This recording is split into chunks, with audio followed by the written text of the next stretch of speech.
today it's Telangana global summit పై కాంగ్రెస్ అధినేత్రి సోనియా గాంధీ స్పందించారు. ముఖ్యమంత్రి రేవంత్ రెడ్డిని అభినందిస్తూ లేఖ రాశారు. $1 ట్రిలియన్ ఆర్థిక వ్యవస్థ దిశగా తెలంగాణ మారబోతోందని ఆశాభావం వ్యక్తం చేశారు.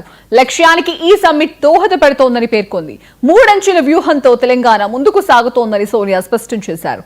కాంగ్రెస్ ప్రభుత్వం డిసెంబర్ 8, 9వ తేదీలో తెలంగాణ రైజింగ్ గ్లోబల్ సమ్మిట్ ను ప్రతిష్టాత్మకంగా నిర్వహిస్తుంది.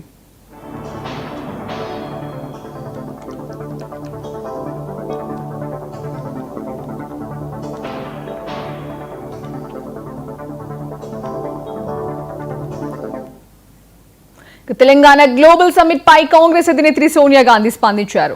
ముఖ్యమంత్రి రేవంత్ రెడ్డిని అభినందిస్తూ లేఖ రాశారు. $1 ట్రిలియన్ ఆర్థిక వ్యవస్థ దిశగా తెలంగాణ మారబోతోందని ఆశాభావం వ్యక్తం చేశారు. లక్ష్యానికి ఈ సమ్మిట్ దోహదపడుతోందని పేర్కొంది. 3 అంచెల వ్యూహంతో తెలంగాణ ముందుకు సాగుతోందని సోనియా స్పష్టం చేశారు. కాంగ్రెస్ ప్రభుత్వం డిసెంబర్ 8, 9వ తేదీలో తెలంగాణ రైజింగ్ గ్లోబల్ సమ్మిట్ ను ప్రతిష్టాత్మకంగా నిర్వహిస్తుంది.